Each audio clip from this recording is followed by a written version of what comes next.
Hi, my name is Corinne, and I am a senior fellow with the Center for Writing and Scholarship at the California Institute of Integral Studies. This is a part of an ongoing series that I'm doing with the Bachelor Completion Program, the BAC, at CIIS. It's called Foundations of Academic Writing, and this is the 7th workshop in the series.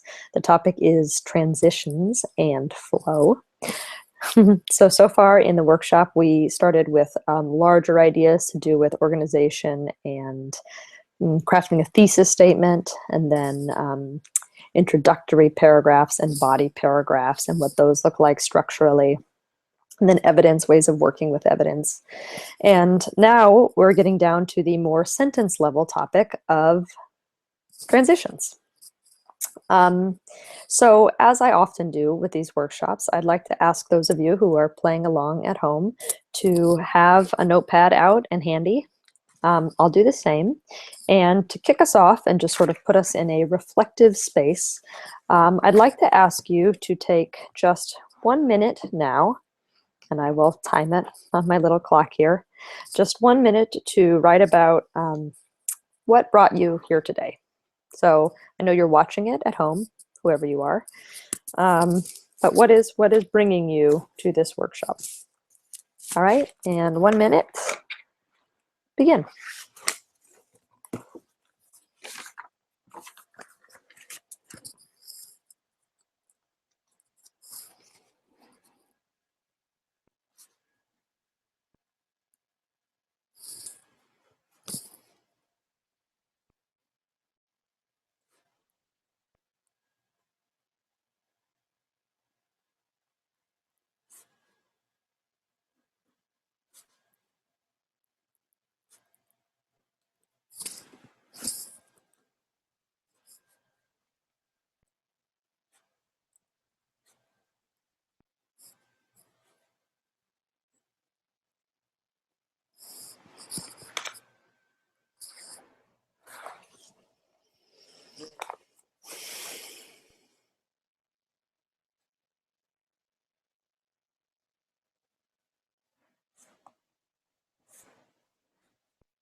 Okay, that's a minute.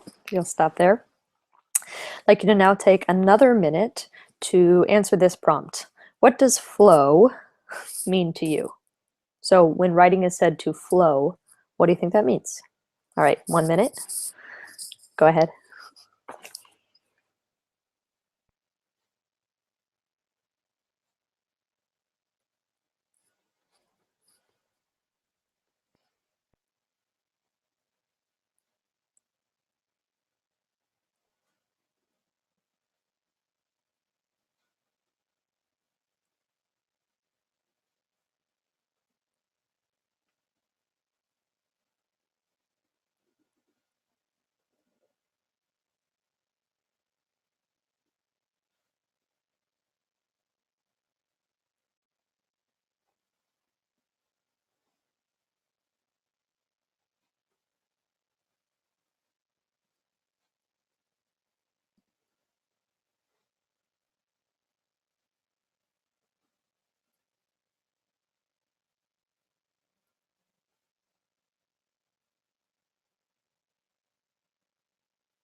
I think we're already a minute.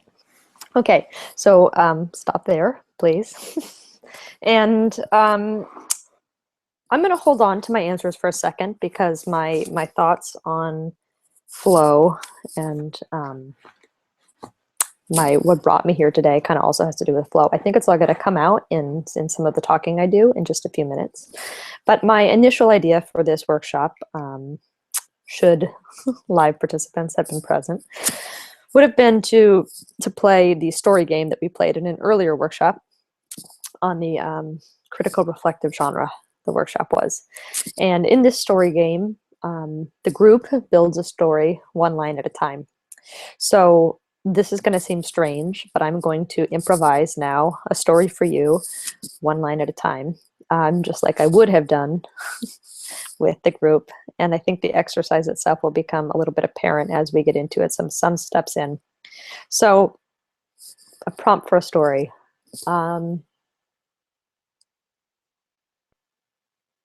Okay. The first line, I'm looking across the room here, and I'm going to say, the child hesitantly turned on the lamp. Something green began to glow in the room. The child was frightened by the green.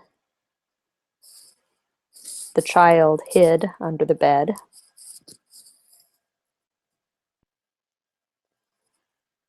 The child was trembling until his mother came in. The mother chided him for being silly. She made him get out of the bed, get out of underneath the bed, but he didn't stop being scared. The end. Okay. Sort of a simple, strange story that just came out of nowhere. I'm not quite sure what the purpose of it was.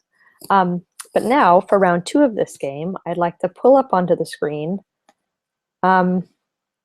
just a list of commonly used transition words. Now remember that one of today's 2 topics is transitions. So I'm going to start a screen share with a list of transition words here.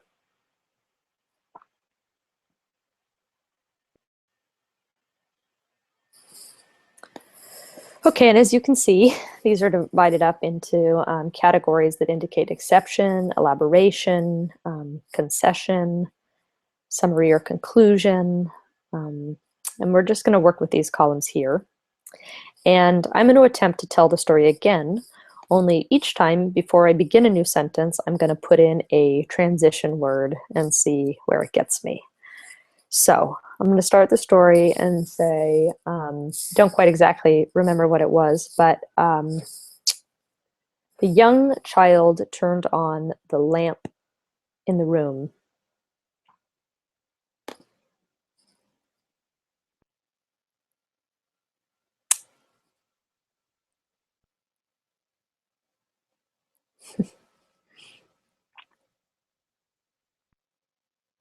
Consequently, a light began to glow from the lamp. However, the light was green. Of course, this scared the child, and he decided to hide under the bed.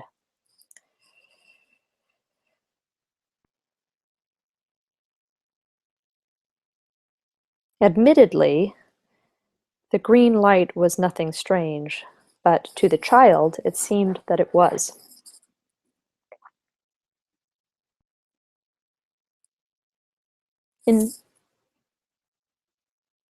Ultimately, his mother came into the room and caught him under the bed. As a result, she scolded him and pulled him out of the bed, out from under the bed. On the whole, the child felt better to be with his mom, but he was still ultimately scared.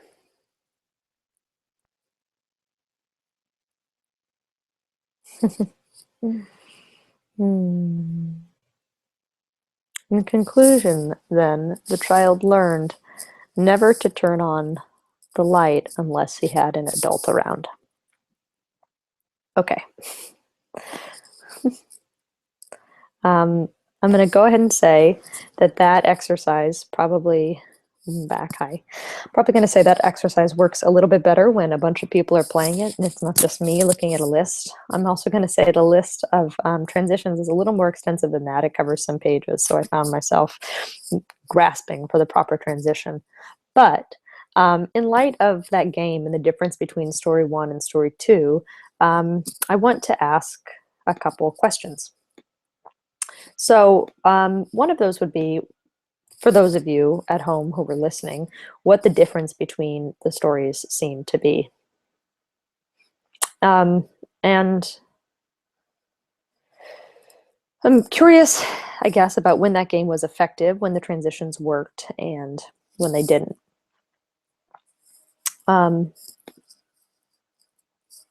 Or another way of asking that question would be this idea of flow. When did it seem that the story flowed, and when did it seem that it didn't? We can talk about the second version here. From my perspective, the story was all well and good in the first place. It made sense, and yet it was probably still a lot of, it was still pretty choppy. There's a lot of repetition of similar sentence structures, like the child did this, the child did that, the child did that, right? Without any indication of how those sequences mapped on to one another, or what the difference between them was, or how the reader might relate one to the other. Difference maybe with the second version is that the reader was, or the listener, you, was guided through the story a bit more. You were given to understand that one thing was a result of another, and perhaps were able to map the story in time a little bit more. So in certain senses, I think that the logic of the story perhaps flowed. I will say that some of the transitions did start to seem a bit superfluous, but with words like, you know, in conclusion, the reader was perhaps given hints about where we were in the story, and kind of like what to make of it as a lesson in the end, those sorts of things. I guess the larger point that I'm trying to build to here is that this word flow, and this is something that I wrote about here in this, comes up frequently. I hear it a lot in the tutorials I lead in the Writing Center. Flow has to do, people think, often I think, with finding their voice and learning to write in a smooth way. So the idea is like something's really flowing, meaning we're really cooking along with it. And I think the danger of referring to flow in that sense is that it starts to seem far more mystical, far more like something you either have or you don't have. But in reality, I think of flow as just being a very sometimes formulaic way of guiding the reader through your paper. So if we've talked in previous workshops about academic writing or argumentative writing being building an argument, right? And then the argument is stated in the thesis statement, and the rest of the paragraphs are about proving that argument, right? The purpose of transitions or flow really has to do with how easily the reader is guided through the points that make up the argument.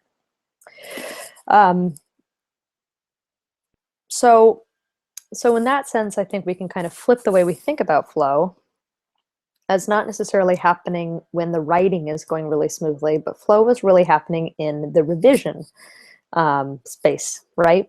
When you, the writer, are looking back at your work and saying, well, really, what does this idea have to do with this idea? And how can I make that link explicit to the reader? So flow, transitions, really about guiding the reader through your paper. It has more to do with signposts or lexical cues, as it were, but ways of continually telling the reader where they're at in your argument. So a really basic way that you see this is by the like first, second, third listing of points, or the for starters, in addition. But these are ways of again giving the reader clues about how to understand your argument and how you've chosen to map it out. So when we talk about flow, then we can talk about it as within our game on the more sentence level of one line to the next. But we can also speak about flow as happening on the level of the whole paper. So if you're writing a paper that is quite long and has multiple sections, you're going to want flow or ways to indicate transitions between each of the sections of the paper, right? And those transitions perhaps just suggest what one section has to do with the other, and why you've chosen to place that section in the place that you have. So some temporal sequencing or some logical sequencing. Similarly, we can have transitions from paragraph to paragraph.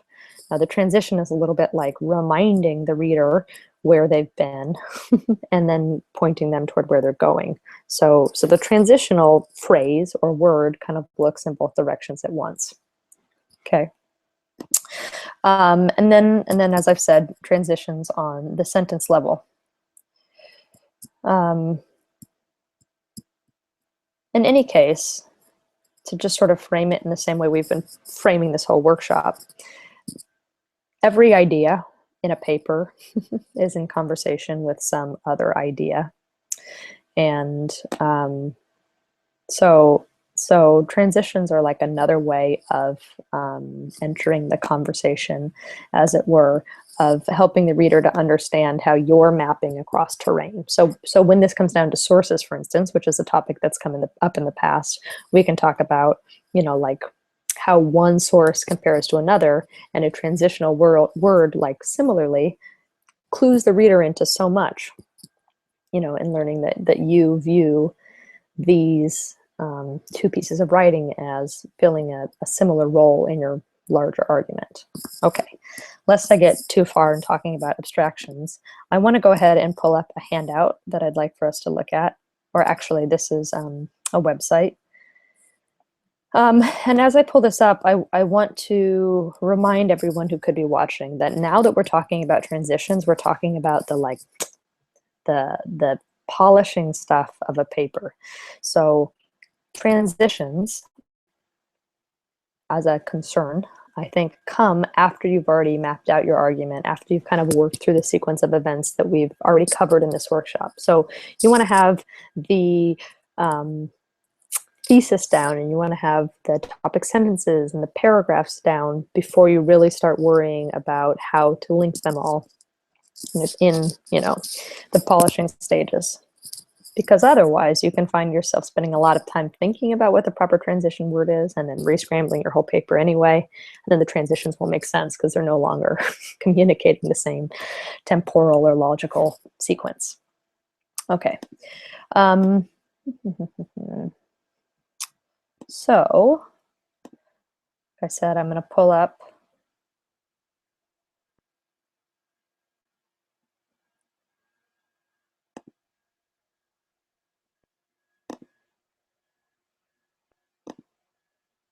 something to share with you. Thank you for your patience.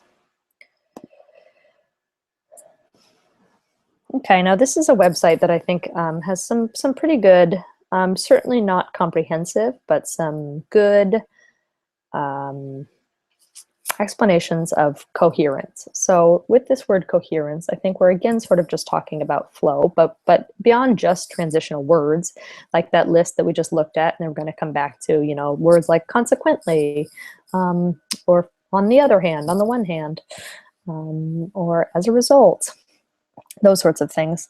Coherence can also happen through certain lexical cues, as I was saying. So certain devices that you, the reader, can use to help the author can use to help the reader understand the links between certain ideas.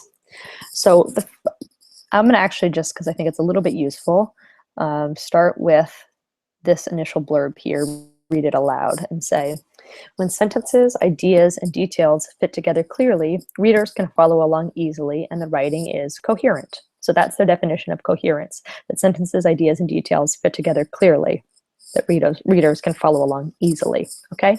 So that might be another way of thinking about the idea of flow. Readers can easily follow. I continue. The ideas tie together smoothly and clearly. To establish the links that readers need, you can use the methods listed here. Note that good writers use a combination of these methods. Do not rely on and overuse any single method, especially transitional words. So if we think back to my silly story at the beginning, definitely that had transitional words, probably should have subbed in some of these other devices for coherence.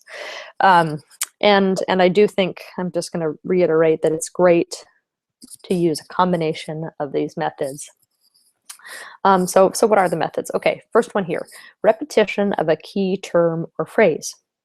So if we look at the example, the author says, the problem with contemporary art is that it is not easily understood by most people. Contemporary art is deliberately abstract, and that means it leaves the viewer wondering what she is looking at.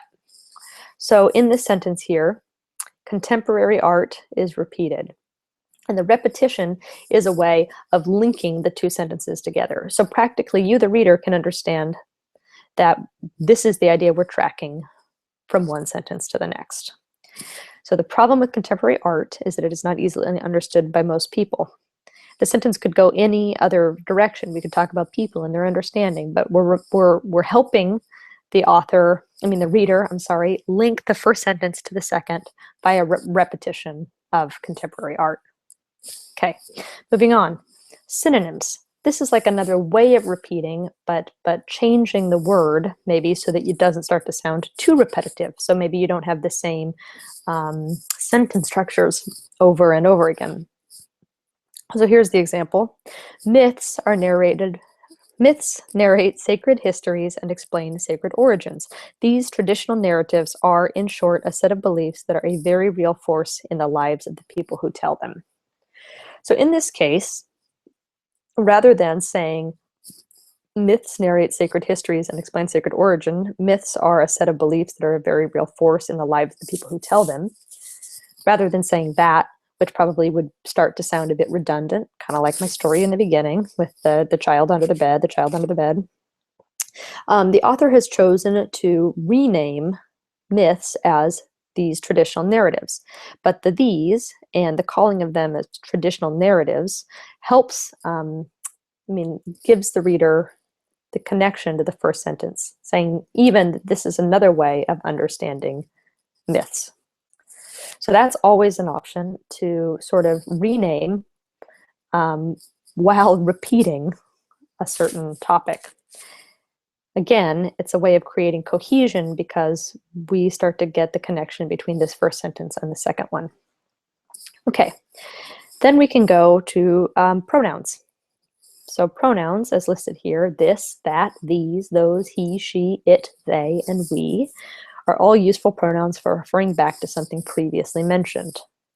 Okay, it also gives the caution, though, to be sure that what you're referring to is clear. So you want to make sure that the pronouns you use aren't confusing, but actually help reference a specific subject that's already been named. So here's the example. When scientific experiments do not work out as expected, they are often considered failures until some other scientist tries them again. So, and then we can keep going. Those that work out better the second time around are the ones that promise the most rewards. So here we have scientific experiments. That's the first time our subject is named, right? But rather than saying when scientific experiments do not work out as expected, scientific experiments are often considered failures, right? The author has chosen to say they. And because no other subjects have been named in the time after, they clearly refers to scientific experiments, right? And it says, if we keep going, they are often considered failures until some other scientist tries them again. Those that work out better the second time around are the ones that promise the most rewards. So here we also have those referring to certain scientific experiments that work out better the second time around. All right. Here they covered transitional words, which we're going to touch on in a little more depth later, so I'm not going to go over them. But they want to point out that transitional words don't just happen at the beginning of sentences, but sometimes they happen in the middle of sentences. So, and yet is a transitional word, just like but is a transitional word. These are conjunctions. But they help to link the sentences so that we don't just have simple sentences that start to sound, like rhythmically the same. And then they also point out sentence patterns. So here, it's not necessarily a repetition of specific words or a repetition with by using a pronoun or a synonym, but it's a repetition of the actual sentence structure itself. So from this Kennedy speech, and so, my fellow Americans, ask not what your country can do for you, ask what you can do for your country. So we have this asking and this repetition of country and do, and it's sort of a the asking, this ask not what bit, gives us a link between those sentences and helps us to understand that they are connected in a particular way. Okay, so I'm going to now stop that screen share for a second and say that those are more examples of lexical devices for cohesion, for improving flow on the sentence level. One way that I like to think about sentences when I'm trying to help people think about flow is a sort of a sentence pattern, like each sentence should reach in two directions at once. So the sentence should recall a bit of the sentence before via what are the tactics we just learned about, partial repetition, like a synonym, what have you. Oh, and it should recall, and then it should advance the paragraph a step. So I think of this as being like a simple pattern, like A, B, B, C, C, D, D, E. So this would look like the little boy turned on the lamp. The lamp shone brightly. This brightness scared the little boy. He ran for under the bed. Because the bed was a tight spot, the little boy got more scared. His frightened state alerted his mother to a problem. She came into the room and found him. Okay, I'm stopping there, but perhaps you can notice how each part of the sentence recalled a part of each new sentence recalled a part of the sentence before, right? So you could track the ideas from my use of pronouns or repetition within the sentence. All right. So then, in sort of thinking about how transitions fit into the work that we've been doing so far in creating paragraphs and building an argument such that it points to a thesis statement, it's probably worthwhile to do a bit of what we've talked about. So in each session so far, we've referred to the thesis statement as being the central argument of a paper. So the central claim, right, with a bit of implicit significance. So it's something defensible. It's something that you as the author have to prove, right? And it bears some significance either to a field of study or to the world at large. But it's your unique argument. And it's stated in one sentence that usually comes at the end of the introductory paragraph, right? Then all of the body paragraphs are used to support that thesis statement. So in past sessions, we've talked about topic sentences, which would be the first line of each body paragraph from a broken down thesis statement. I'm not going to talk in the abstract anymore. I'm going to pull up our favorite handout on breaking down thesis statements.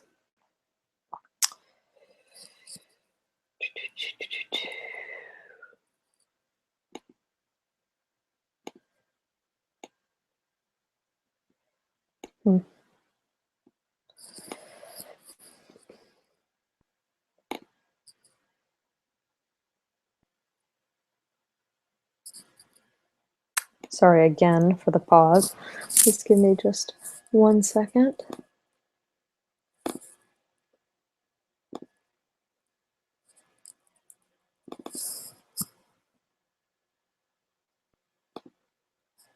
Okay.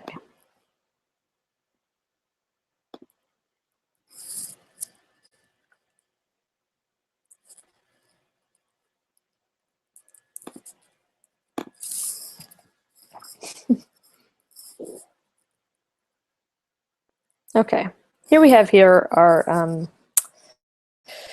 favorite old thesis statement about the hunger in glandolenia.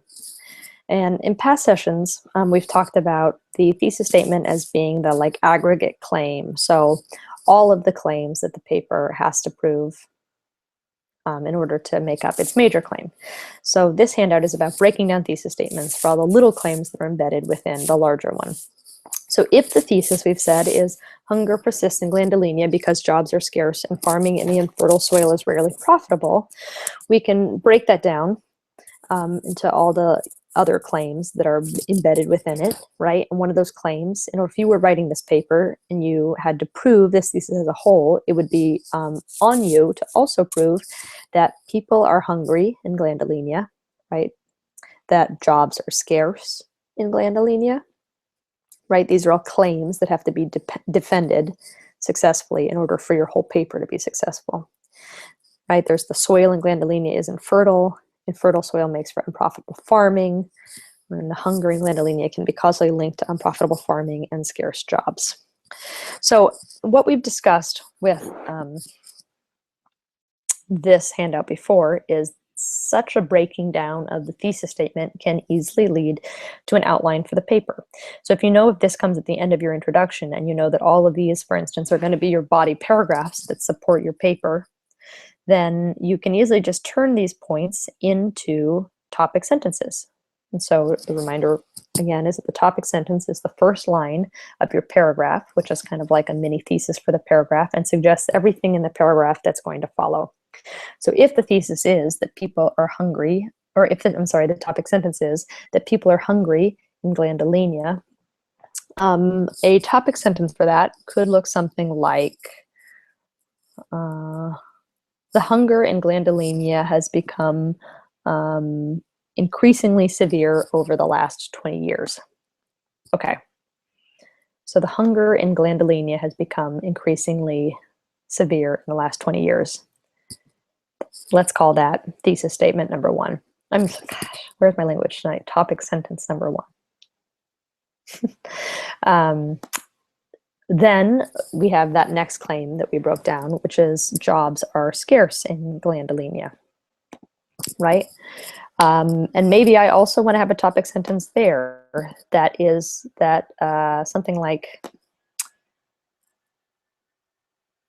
the rate of unemployment in glandolenia has increased dramatically in the last 20 years. Okay. And then I would keep going, right, and turn each of my points bulleted there into topic sentences. Now here's where the bit about transitions come in.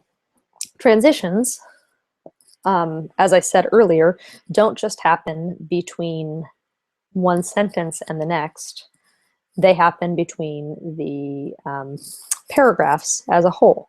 So if my first paragraph is that hunger has increased severely in glandolenia in the last 20 years, and my next one is that the unemployment rate has rapidly increased in the last 20 years, I maybe don't want to just leave those topic sentences as they are. I kind of want to like guide the reader, as we did sentence by sentence, through the logical way I built the argument of my paper. So I would say something like similarly. I might choose to use the word similarly as a way of transitioning from one paragraph to the next.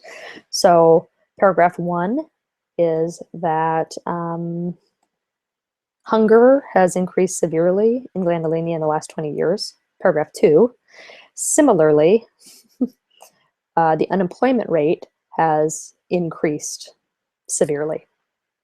All right, so the similarly tells the reader that I'm intending for there to be a certain, well, similarity between those two ideas, and that ultimately they're both pointing to what is a larger problem. Okay, let's go with the next one. The soil in glandolenia is infertile. So I've so far been talking about hunger, and I've been talking about the scarcity of jobs. Okay, and now I'm moving subjects and I'm talking about the soil. So here I might need to be a little bit craftier about how I transition into this next one. But I still want, kind of like that A, B, B, C, C, D thing we were talking about earlier, I still want my paragraph as a whole in how I introduce it. I still want it to harken back to the paragraph before, even as it introduces a new idea. So I know that the paragraphs prior had to do with the similar thing of hunger and jobs getting more severe. And now I want to talk about soil and how the soil is actually becoming infertile. So maybe the link here is more of a cohesive device like we were using earlier. Maybe I want to say something like, while these rates have dramatically increased, the fertility of the soil has significantly decreased. Okay, so here I'm doing a couple things. I'm setting up a contrast. I'm using my transition to remind the reader where we have been. So we've been on these rates, which that's another like pronoun plus synonym that I can use to recall for the reader to like sort of rename the hunger rates and the job rates, right? And I'm also telling the reader that I'm setting up a contrast. So I'm saying, while you remember these topics we talked about have been increasing, the contrast is that the fertility itself is decreasing. So as you can see, with each paragraph, we're doing the same sort of using a device to either recall the topic sentence that came before or what the paragraph before was about in this initial sentence, or to make an explicit link between the two, either by naming a contrast or a similarity, or by sequencing it in time, or really using any of the transitional words that we have available on this little sheet. So that's thinking about transitions kind of in the more macro sense, more of the paragraph.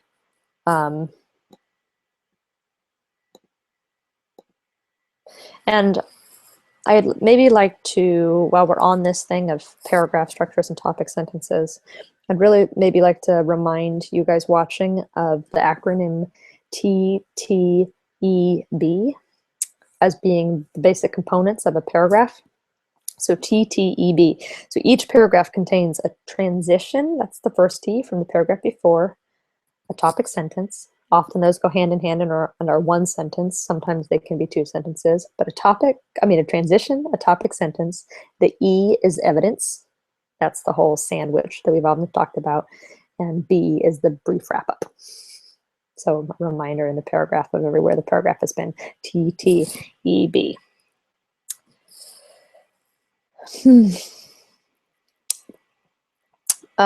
So now this is going to get super boring, but I want to pull up again the handout on transitions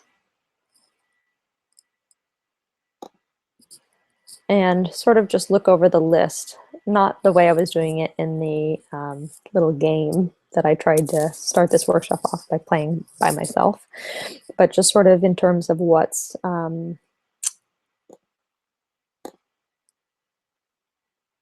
available in the way of transitions. The list is really very extensive. And for any of you that have my email address, please email me because I can send you this, or it's easily Googled online. But you see that transitions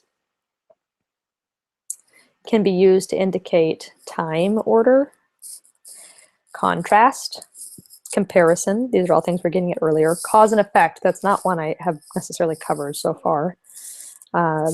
Sequence, that's a little bit like time order. Addition, example, an emphasis or more intense relationship, exception, elaboration, concession, summary. It also lists these clauses here, and the clauses can't really work in and of themselves. So this means that this would be the start of a whole phrase. So the transition wouldn't just be as if, comma, you would have to say, as if he were that special, the boy cried to his mother, or as though he were the green light himself, the boy glowed at his mother, something like that. So take a second just to glance over these. The time order ones, like formerly, at the same time, concurrently. So these are all things that are happening together. Hereafter, that's something you can expect in the future. Okay. Contrast. It's anything from like an opposing view, or although this may be true, despite the fact that, nonetheless. These are all words, as you're starting to see, that, like I said, have helped the reader to chart your argument. So if we've talked in the past also about responding to pieces of evidence by agreeing or disagreeing, you can also introduce pieces of evidence and kind of like how you're going to analyze that piece of evidence vis-a-vis the evidence that came before. So you can say, comparatively, this book deals with similar things. It's not the best example, but that lets the reader know already what they should be looking for in approaching the evidence that you've laid out. Or if you say, conversely, this book offers a perspective on death that is not accounted for in most texts. That helps the reader to know that you're reading this text as something different than all others. If you want to do something like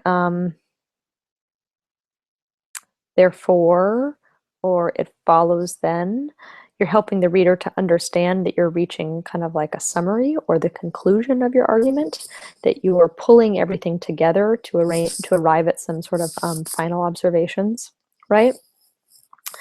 There are also, you know, later, next, at last, all of these help the reader with time sequences. The addition words, like also, moreover, simultaneously. The example words, as an example, for instance. And then, you know, the intensity words. As a matter of fact, I'm getting more, you know, like I'm narrowing my point down even more. Equally important, more emphatically, more important, the main problem. These all help the reader to bump it up a notch. Okay, so I think you can probably get the gist of the use of these transition words. And as I said, can look up some similar ones online. Find your own lists if you're not able to email me and get one. And maybe just as a final example, not a final example, but I'd like to give you some minutes to practice working with these few cohesive devices, or like the lexical devices we talked about earlier, the sentence-to-sentence level, as well as the implementation of some of these transition words by marking up or rewriting this little paragraph here. Okay, so this is a paragraph that I pulled from a website, the New School University's Learning Center. And this paragraph is largely lacking transitions or any sort of lexical cues that help the reader to understand the argument. So what I would love to have you do by yourself right now is maybe spend 10 minutes or so, maybe less, seeing if you can first make sense of what the argument of this paper is, and secondly, add in transition words or lexical cues that will help the reader also to make sense of it. I'm going to go ahead and give the disclaimer that it might seem like a bit of a jumble at first. And then I guess since I'm realizing it might be kind of hard to read, I'll read it as it exists right now. In The Fly, Katherine Mansfield tries to show us the real personality of the boss beneath his exterior. The Fly helps to portray this real self. The boss goes through a range of emotions and feelings. He expresses these feelings to a small but determined fly, whom the reader realizes he unconsciously relates to his son. The author basically splits up the story into three parts, with the boss's emotions and actions changing quite measurably. With old Woodfield himself and with the fly, we see the boss's manipulativeness. Our understanding of him as a hard and cruel man grows. Okay, that's how it goes. Let's spend maybe not 10 minutes, but maybe 5 minutes or so making revisions to this. I'm going to type away on the screen and see maybe what I can do. I'm going to mute my sound while I do so as not to be distracting.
Okay, I don't know how many minutes that's been, but that's how long it took me to try to make some sense of this paragraph.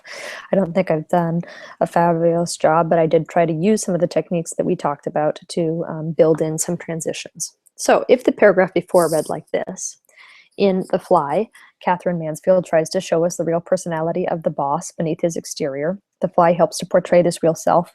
The boss goes through a range of emotions and feelings. He expresses these feelings to a small but determined Fly, whom the reader realizes he unconsciously relates to his son. The author basically splits up the story into three parts, with the boss's emotions and actions changing quite measurably. With old Woody filled with himself, and with the Fly, we see the boss's manipulativeness. Our understanding of him as a hard and cruel man grows. That's how it read before. Now, honestly, if you were going to approach revisions to this document, you might want to think about reorganizing some of these sentences, maybe even crafting a different topic sentence. But I decided just to work with it as it is, sentence by sentence, and see if I could add in transitions and lexical markers of cohesion that would help the reader maybe to understand or to make their way through this sort of confusing paragraph. So this is what I came up with. In The Fly, Catherine Mansfield tries to show us the real personality of a boss beneath his exterior. In doing so, Mansfield uses the character of a fly to portray the boss's real self. As this boss goes through a range of emotions and feelings, he expresses them to the small but determined Fly. With time, the reader comes to realize that, unconsciously, the boss relates this Fly to his own son. Though this is just one part of a larger three-part story, it adds to the overall theme that the boss's emotions and actions change quite measurably. In each part of the story, however, these rapidly changing emotions make the boss appear more and more manipulative. Finally, it becomes evident to the reader that the boss is a hard and cruel man. Okay, so if we look at the revisions I chose to make, I left the first sentence the same.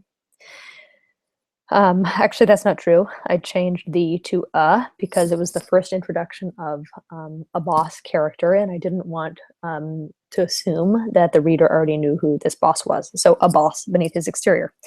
Okay, here I used a transitional phrase.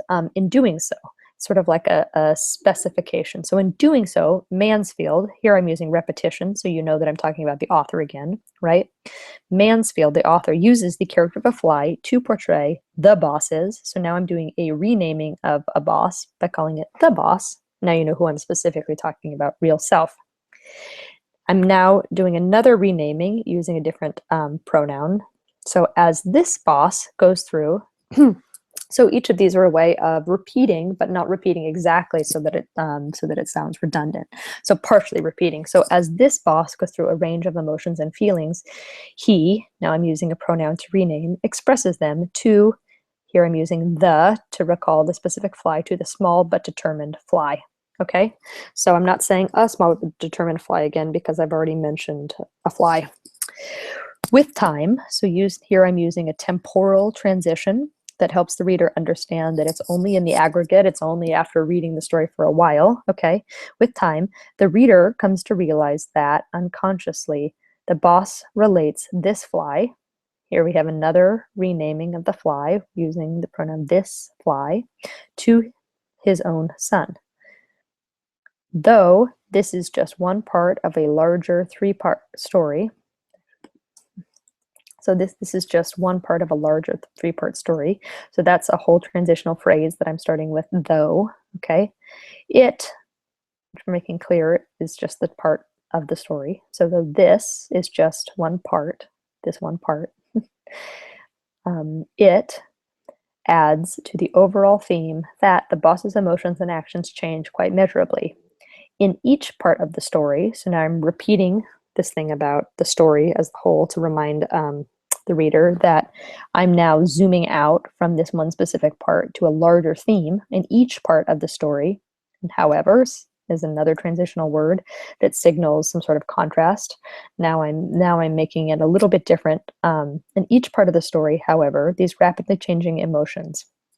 So the however suggests that in the micro, right, this one part of the story adds to an overall theme that the boss's emotions change measurably. But now I'm deepening it, so it's in each part of the story.